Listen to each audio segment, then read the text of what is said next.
So I'd like to introduce our second speaker. Dr. Tamar Kushnir is an associate professor in the Department of Human Development and the director of Early Childhood Cognition Laboratory at Cornell University. She received her master's in statistics and a PhD in cognitive psychology from the University of California, Berkeley, and then did a postdoc. Then she was a postdoctoral fellow at the University of Michigan. She's also currently an associate editor for the journal Child Development. Dr. Kushnir's research examines the mechanisms of learning in young children with a focus on social learning. Her previous work has addressed how children use statistical evidence to learn new causal relations, how new evidence interacts with children's prior causal beliefs, and how causal learning is influenced by children's developing social knowledge and also their own experience of action. She continues to explore the role of children's developing knowledge, in particular social knowledge, and its involvement in learning. A question with implications for the study of cognitive development as well as for early childhood education. Without further ado, please join me in welcoming Dr. Tamar Kushnir.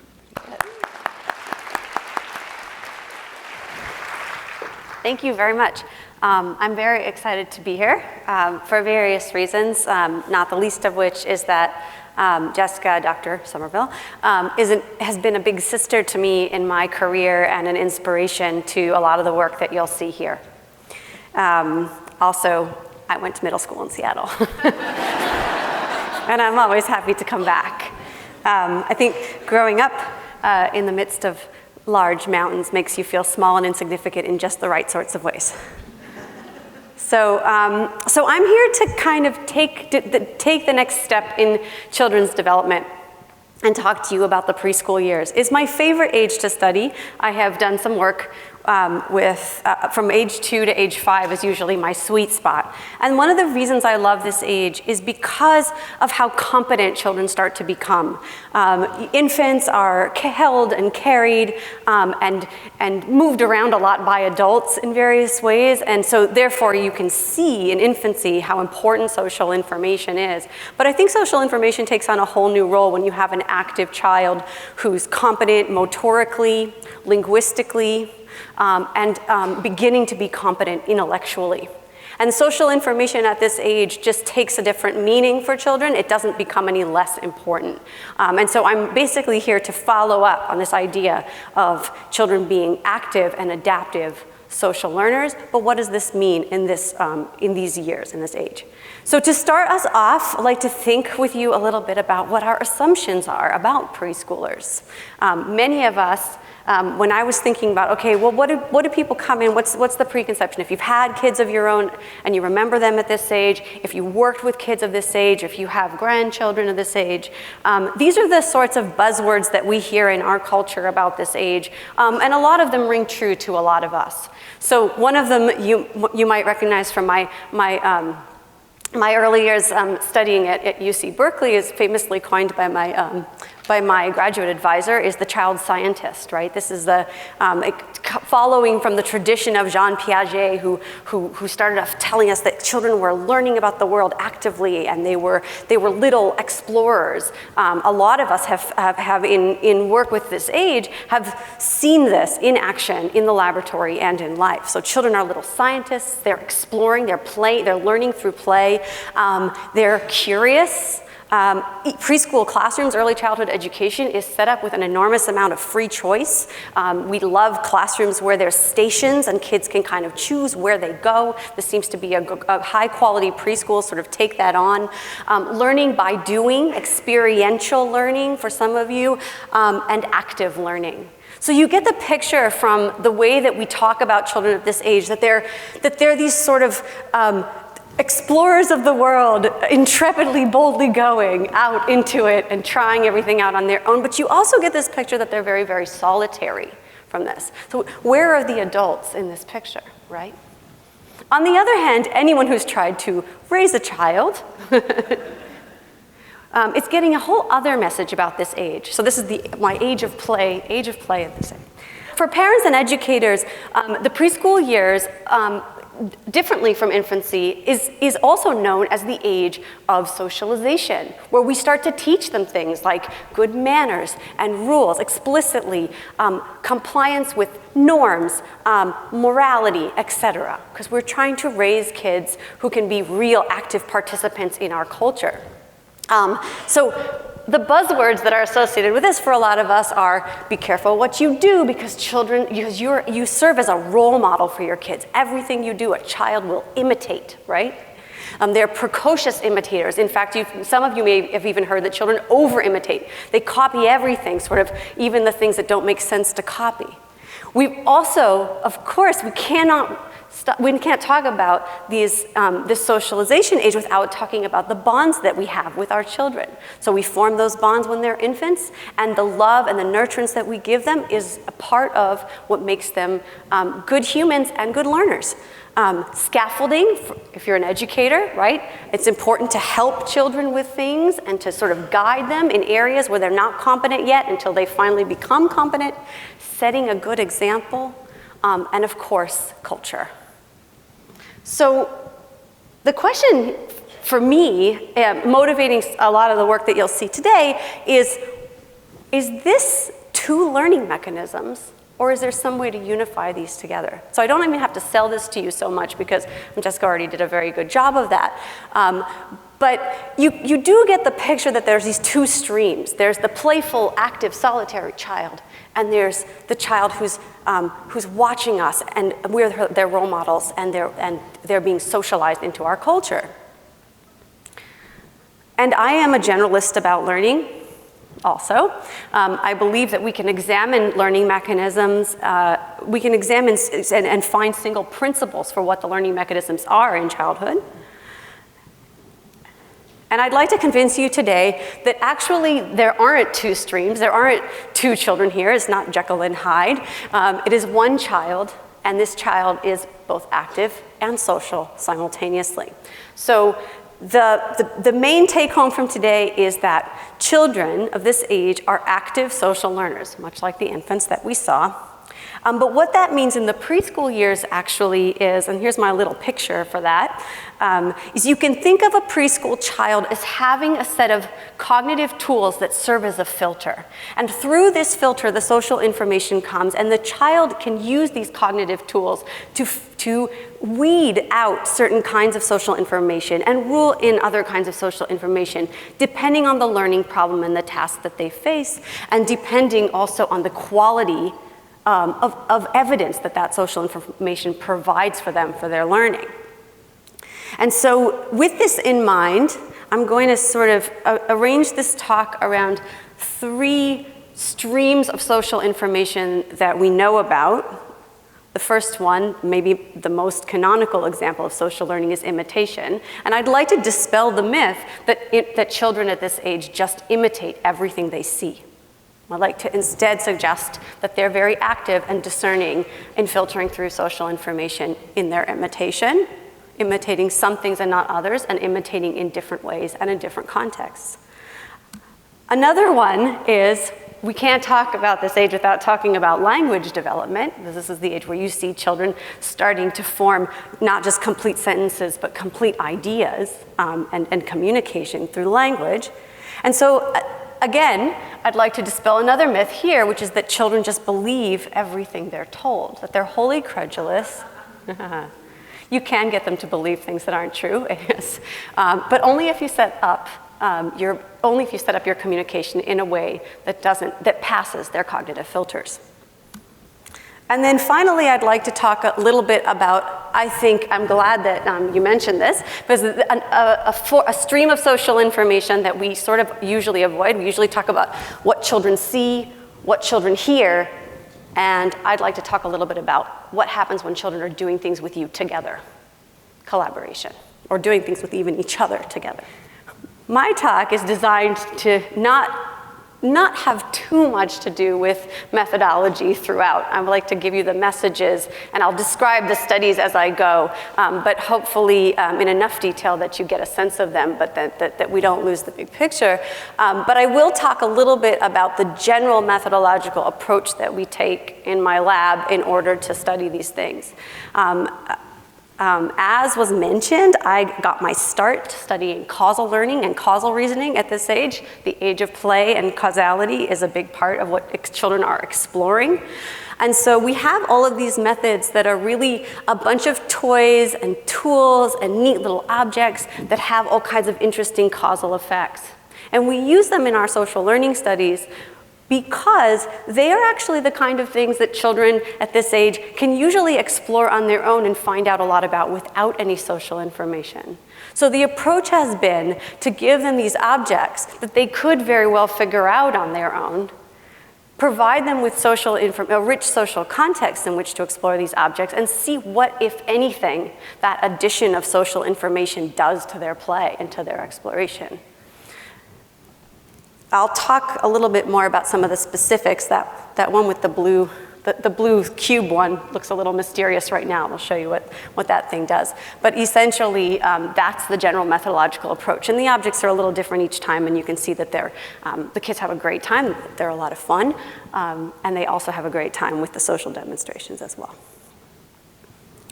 Okay, so we'll start with imitation. What is it? The pictures here are meant to show you the range of things, and certainly it's not limited to that children will imitate. And one thing to notice about imitation and to sort of keep in mind as you look at the studies is that children will imitate for many different reasons, and not all imitation looks exactly the same. Some imitation is very instrumental. It involves learning about objects and physical things in the world and using sort of what adults do as a way to model that. We saw that really beautifully with those studies on persistence, adult pulling a toy to pull it across the table, and the infant can try to pull the toy. So there's a real instrumental goal there of getting something done in the world. And other forms of imitation, like this Lady in the Tramp style example up top here, no one is going to claim that this is how you want to teach your kid to eat pasta. This is pure and total fun, right? And you can see the social nature of it. You can see how the reason they're doing this together it's an act of love, it's an act of social affiliation, an act of bonding with your caregiver in this instance. And some other kinds of imitation involve learning things like cultural norms and the sort of the ways that we are supposed to act in the world. So cognitive flexibility seems to be a key thing if you're going to be learning that imitation may have very different goals. So just to simplify the picture, think about instrumental goals on one hand and a continuum all the way up to the most social, just pure bonding kind of goals on the other hand, and think about the child as having to use their filters to try to figure out what kind of a goal they're supposed to be sort of paying attention to.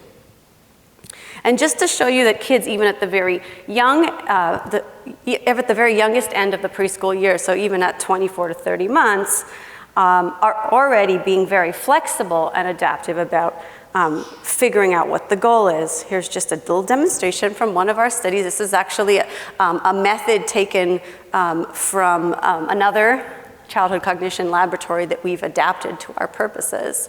And you'll basically see it. It should be easy to explain itself. Watch me. Ba, ba, ba, ba, ba, ba. Now, your turn. Okay. What's Mommy? Okay.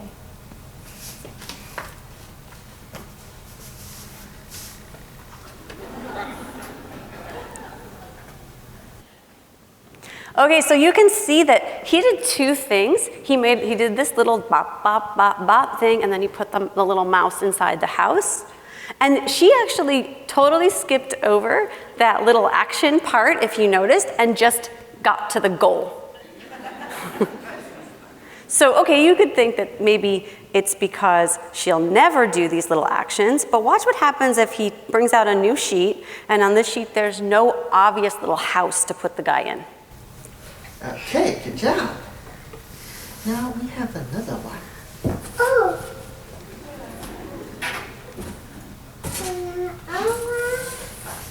Here, watch me. Ba, So it goes to the same location, but there's no house.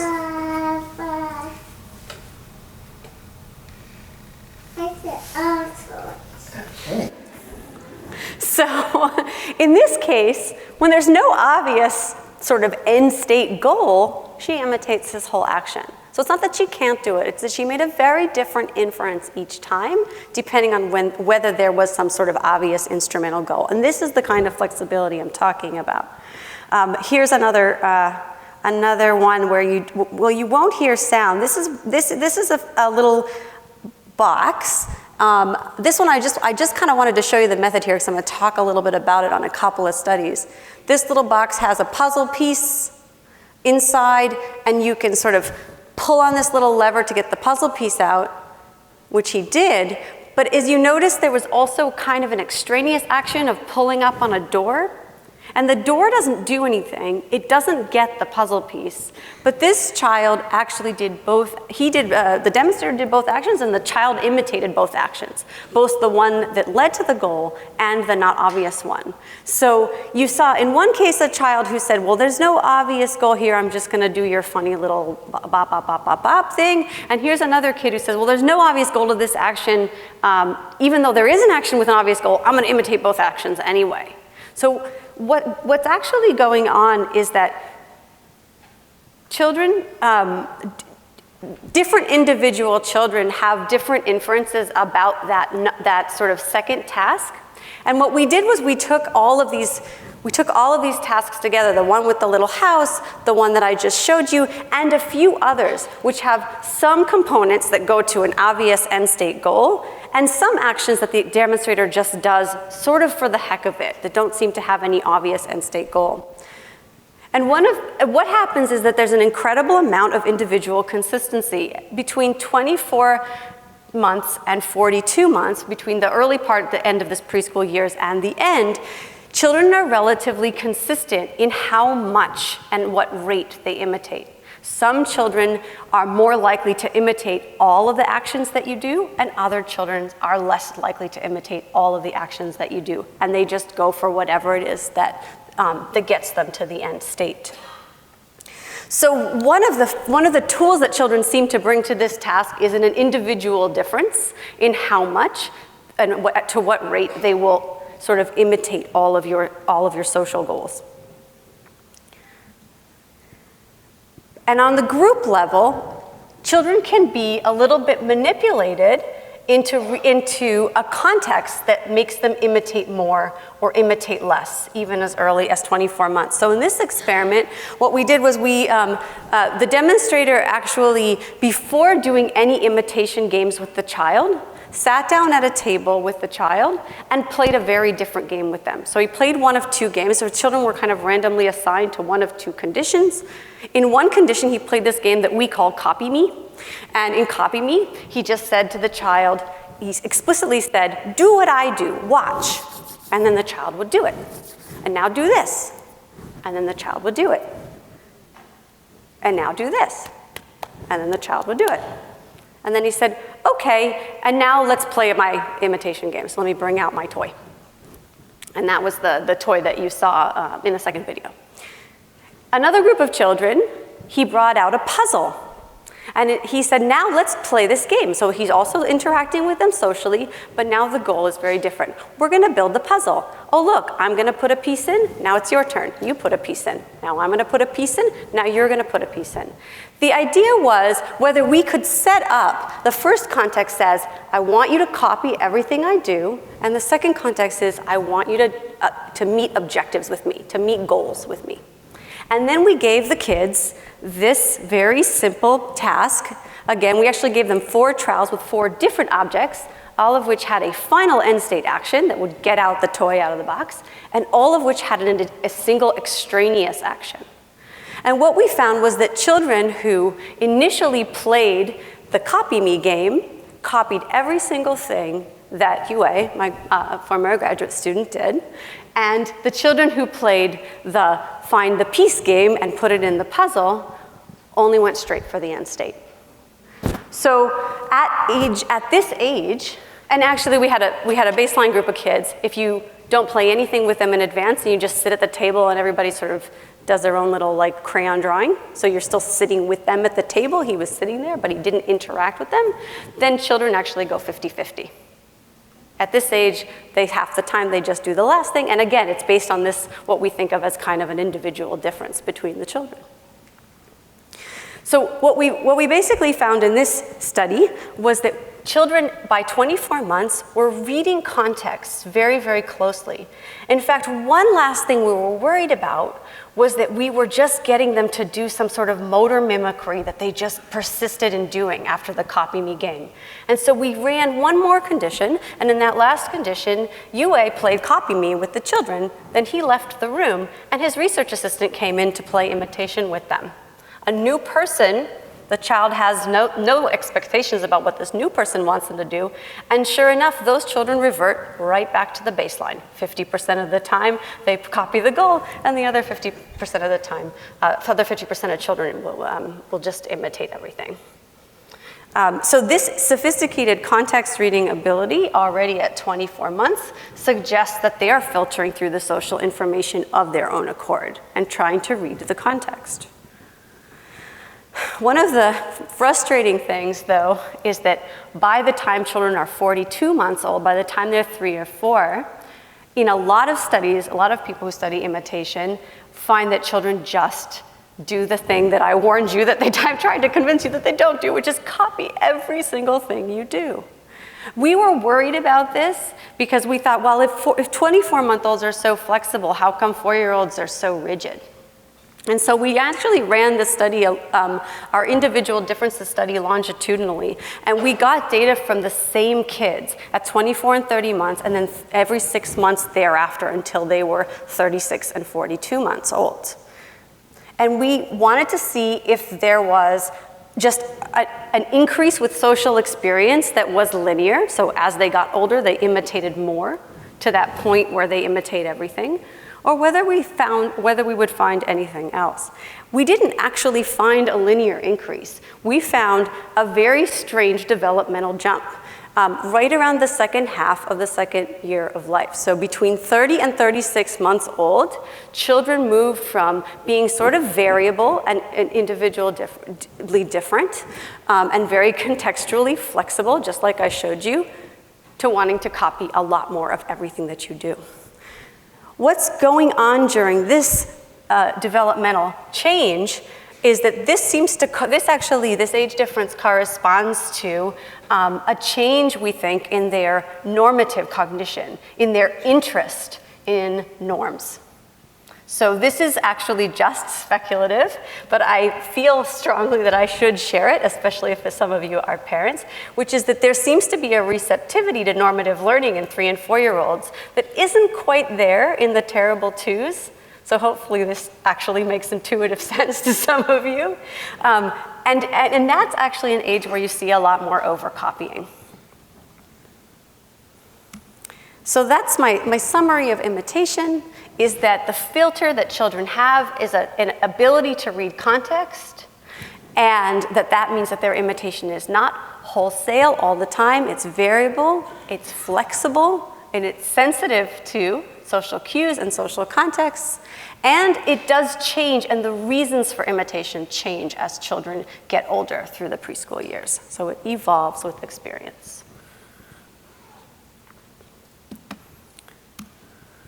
I thought as I transitioned to communication here, I would give a nod to something that some of you may be thinking, which is a lot of what I showed you in the videos, the experimenters looking straight at the children and communicating directly to them.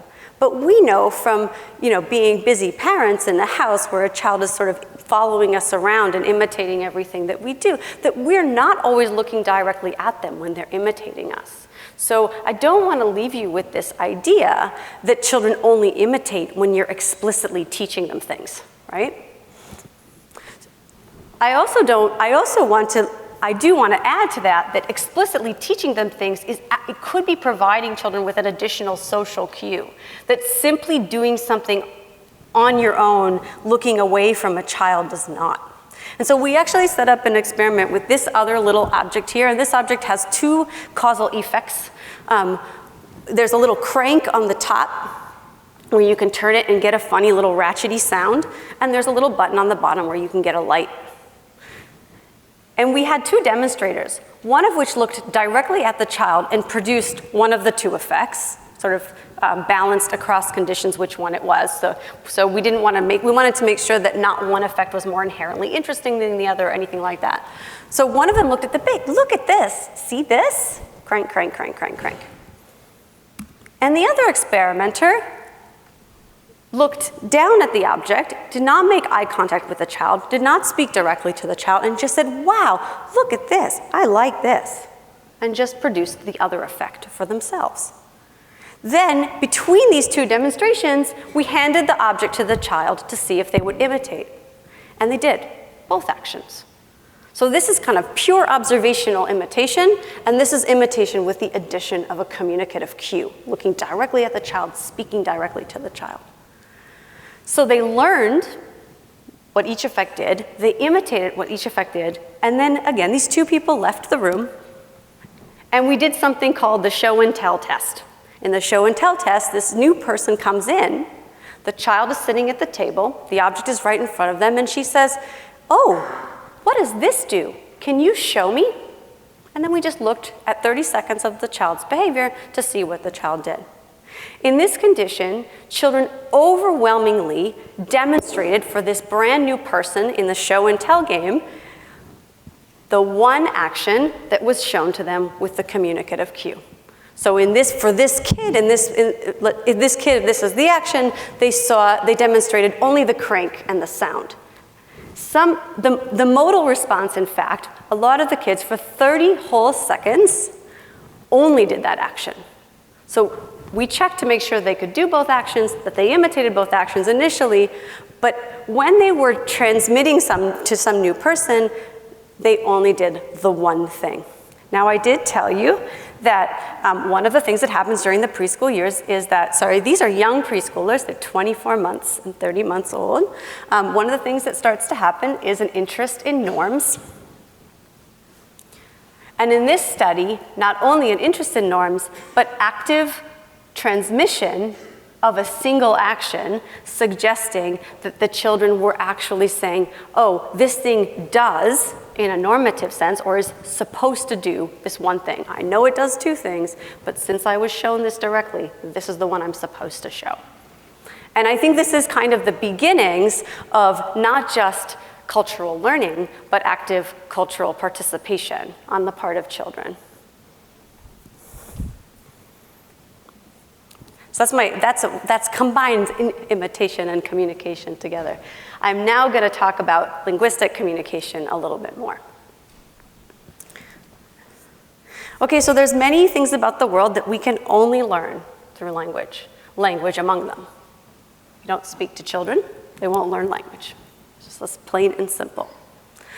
But there's also a lot of non-obvious facts about the world, like rain comes from clouds or something like that children are very interested in, and that you can only they could never actually touch a cloud, although they do in Ithaca touch clouds all the time, and probably in Seattle too. But things that we tell them. And so they do have to get a lot from believing us. And for those of you who are interested in things like the origins of religious thinking, or even why children believe in Santa Claus, this sort of hits home. So of course, I do want to dispel the myth that children are just wholly credulous, that they'll believe every single thing you tell them. And I can do that pretty easily because in the past decade or so of research, actually just a little bit more, there's been some really seminal work, some of which was done by my collaborator on these studies, Melissa Koenig at the University of Minnesota, showing that children are actually very attentive to who is telling them reliable things and who is giving them misinformation.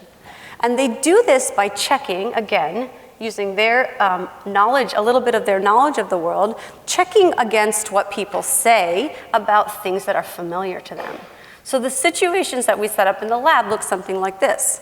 A child sees a ball. One person says, that's a ball. Another person says, that's a shoe. And then later on, a new object comes out, and the new object is unfamiliar to the children, and each of these people makes a claim to know what that new object is. One of them says, I know what that is. That's a blicket. And the other one says, I know what that is. That's a dax. And the children have never heard the words blicket and dax before, and they have to figure out what it is. And so we ask the kids, what is this thing? And children will say, it's a blicket because the person who said a ball was a ball told them so.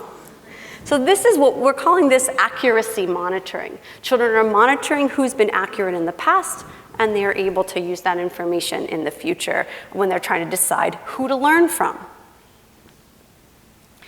What I want to show you today is some work that shows kind of the mechanisms behind this accuracy monitoring are actually quite deep.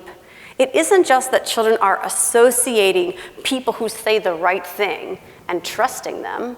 It's more that what they're learning about that person is that that person has knowledge, that person knows things.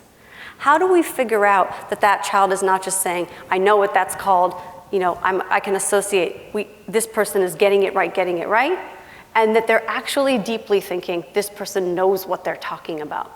So the only way to do that is to set up a situation where both people are equally right and equally wrong, but about different things. So this is what we did. We actually used a causal object, again, it's my favorite method to use. And we showed children a toy that was broken. And we said, this toy is broken and I really need to fix it. Maybe one of my friends can help. And the first friend says to me, can you give me that screwdriver? And picks up the tool and tries to fix the toy, and then tries the toy, and the toy is, wouldn't you know, it's still broken. But she knows what a screwdriver is called. And we checked, the children kind of know this word. These are no longer 24-month-olds. They are now 3 and 4, and most of them knew what a screwdriver was. And then then my other friend might try, and that friend says, can you give me that thing? Pointing to the screwdriver. I don't know what it's called. So this person just admits a lack of knowledge about names, but guess what? She fixed the toy. And what we found was that children actually divided these two people into 2 categories based on their expertise. Later on, we asked the children, I've got another object here. I don't know what it's called. Who should I ask? And 3 and 4-year-old children said, you should ask the person who knew what a screwdriver was called.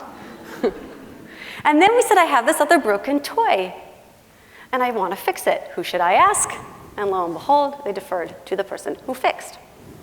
And lest you think that this is just because they thought one person was good at anything linguistic, we actually had the fixer and the non-fixer come up with explanations for broken toys. So we had these, we set up the same situation again, and then we had the broken toy, and we had the non-fixer says, I think this toy's out of batteries, or something like that. And the fixer says, I think the wire is loose. And we asked the kid, which is it? Is it out of batteries, or is the wire loose? And the child said, the wire's loose because it was the guy who fixed things who told me so. So this is actually much more than just an association. This is children really inferring that different people know different things. And that's the first hint that we got, that children have a very deep ability to understand something like knowledge and to use that in their learning. Another one that I really like, and I won't spend too much time on because I don't actually know how I'm doing on time, is that this has implications for ignorance. A lot of us are not very knowledgeable about mechanical things, or not very knowledgeable about the weather phenomena around us or whatever it is, and we worry, a lot of parents worry that if I say, I don't know to my preschool child, what are they gonna think? They see this data and they think, oh no, now they're never gonna trust me. We actually checked this in the lab, and we found that ignorance does not count against you the same way that inaccuracy, the same way that calling a ball a shoe does. That it's okay to admit what you don't know to a child of this age, because again, knowledge is something that different people know different things, means that you're allowed to be ignorant about some things and you can still be trustworthy in others.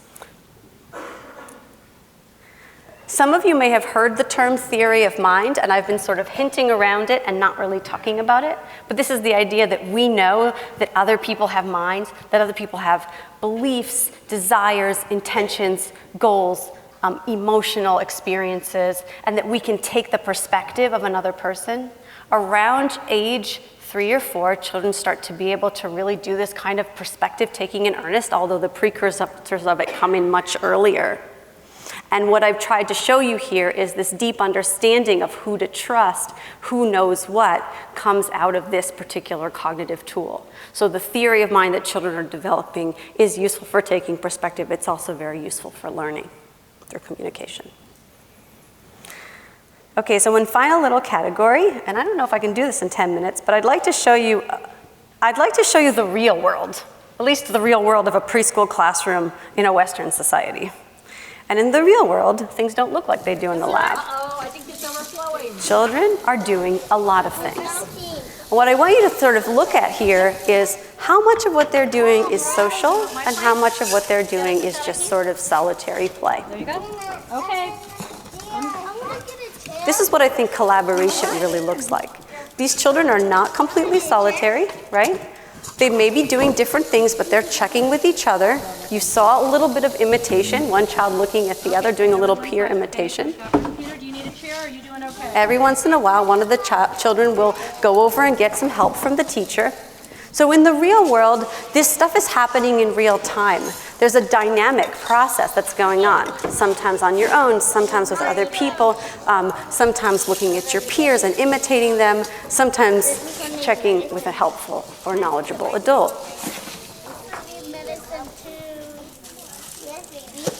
The active learning child is making constant decisions over what to do. And so we've looked at this a little bit in the lab, and I'm just going to call them trade-offs for now, although some of you may have heard fancier terms for this, like explore, exploit. This first trade-off is who to ask for help and when to ask for help. We showed children, again, you might think in the socialization age that anytime an adult is available, I'm going to get that adult to help me. I think you've already seen some data showing that even in infancy, that's not the case. But in the preschool years, an adult is available. Do they always ask for help, or do they sometimes try it alone? And if they do try it alone versus ask for help, what is motivating them to do one or the other? So we gave children some puzzles to solve using pictorial instructions. So they were building from these little things. It's like a little Lego building set in a way. And the pictorial instructions were, there was one piece, and then the next picture had 2 pieces on it. So they attached that, and the next picture had 3 pieces on it, et cetera, et cetera. These puzzles are quite complex. And some of the instructions, some of the steps were harder than others, and the way we figured that out was by giving them to groups of children before the experiment and just seeing which steps children, in general, a group of children could solve on their own versus which steps they were struggling with. So we rated the tasks on the step difficulty, and we also gave the children an assessment before they started the experiment to see if they were good at building simple puzzles like this on their own. So children were either skilled or less skilled at this kind of task, depending on kinds of experiences they've had, and the steps were either easy or difficult. And then we gave them the hard puzzles, these 10-step puzzles to do, put an adult in the room and said, go ahead and build this one, and I'm here if you need me to help. And the adult just sat there. And then we coded whether children were asking for help at each step and what kind of help they asked for, all the way from the sort of low-level help of, does this look like the picture, just sort of checking, to more high-level help like, can you do this for me? And what we found is, so this is actually my only graph, I think. What we found is that if you look at the children, this is just, we did this, analyses are continuous, but I'm showing you the graph in a discrete way so it's simple to see, that what you see is that the less competent children who are pictured in blue ask for help more than the more competent children. So this is as assessed by sort of a pre-test puzzle. The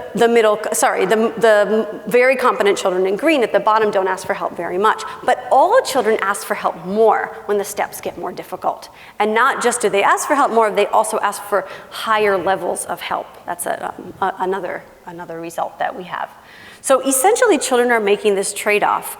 And they're making the trade-off, and gender didn't correlate with anything, and actually age in months across the preschool years didn't correlate with anything, and any of a number of other demographic variables. The only predictors that we had was whether the child was skilled, or how skilled they were, and how hard the step of the puzzle was. And it's not that children report this, so they don't explicitly know. If you ask them, in the end, even the ones that failed to solve the puzzle, you say, did you do a good job? And they say, oh yeah, I did great. I did it. Right? So they can't report that they're doing this. This is all tacit knowledge, this kind of trade-off that they're making. And here's one last one. That's good. I think I am going to get through all of this stuff. Another interesting trade-off you might want to look at has to do with communication. All right, so that one had to do more with asking for help, and this one is more about communication. Children were shown on an iPad, they saw this video of a guy who made claims about this strange, funny causal object called a blicket. Let me just show you a little bit of what the kids saw. Go. Look, Zorg, here are some blickets. Wow, look at those blickets. I know something about blickets. Blickets make the machine go. So he claims to know that blickets make the machine go. What does that mean to you? So here's some blickets up there. If I said to you, blickets make the machine go, there's 10 blickets up there. How many blickets do you think will actually make the machine go? Probably something like 10, right? Maybe 9, who knows? Maybe if you're one of those people that thinks there's always a broken blicket in the bunch. But then we allowed children to see for themselves that not that many of them actually made the machine go. Yes, blickets make the machine go. Let me show you. He sounds really confident, too. All right, he got one right.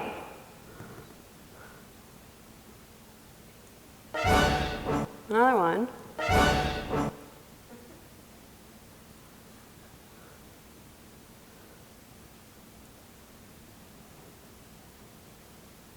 This is what it was like to get our AV equipment set up today. See? Blickets make the machine go. And he says, see, blickets make the machine go. So not only did he claim to know, but then the child could see very clearly that he's a little off. We actually thought that children, so this is the question here, right? When you're given an array, and then later on we found a neat method of asking the kids how many blickets make the machine go, is just point to the ones. And so we did a memory check, and you point to the ones you saw, and then we gave them a new array, and we said, okay, here's some new blickets that you've never seen before. Point to the ones that you think will make it go. And there's a lot of things they could do, right? They could point to them all, because he said blickets make the machine go, so you could point to all of them. There were a few kids who did that. They could point to exactly 3 of them, which is what they saw, but they did something kind of funny. They pointed to about 4 or 5 of them at a very reliable rate. So they actually integrated, and this is how it's nice, it comes all together, the social information, the language that they heard, blickets make the machine go, from this very confident guy, and what they saw. And it was a very nice function of both. So in this particular kind of trade-off, children are actually doing not either or, but rather something more like an integration. Believe it or not, I'm actually pretty much done. I wanted to just remind you again of the age of play and age of socialization, of the unique characteristics of the preschool years, and remind you that there's a way to think about both of these children as really one child who's very attuned to social information, but is reading it through filters, through their own cognitive tools. Things like being able to read context, their theory of mind, and increasingly across this age range, they're developing knowledge and skills. And I thought that just at the very end, I would remind you of the lessons that Jessica started you out with in infancy, and just help you notice the parallels between the things that she's saying and the things that you saw me talk about. Emphasizing active participation, focusing on norms and values and your actions and words transmit, generating expectations that consider your child's abilities. I also want to point to a little bit of the difference between her message and mine. In the world of infants, there's a lot of proactive parenting that's going on. Here's what you can do as a parent to encourage your infant. In the preschool years, in the age of play and exploration, I think I want to leave you with a thought that it's more about paying attention and watching what they do. They will come to you for help. They will discern the kinds of information that you're giving them, and you can be a little bit more hands-off while still being incredibly socially engaged. So the superhero child is also a child who learns to love the people around them and be in relation to them. And what's coming next after age 4 is another age, an age of a developing sense of self. And hopefully what I've talked to you about shows you that the sort of 2 key ingredients to a self, being autonomous, being active, being exploratory, and also being incredibly social, are in balance already before they enter the school age years. And that's it. And I want to thank did I do it? I think I did it.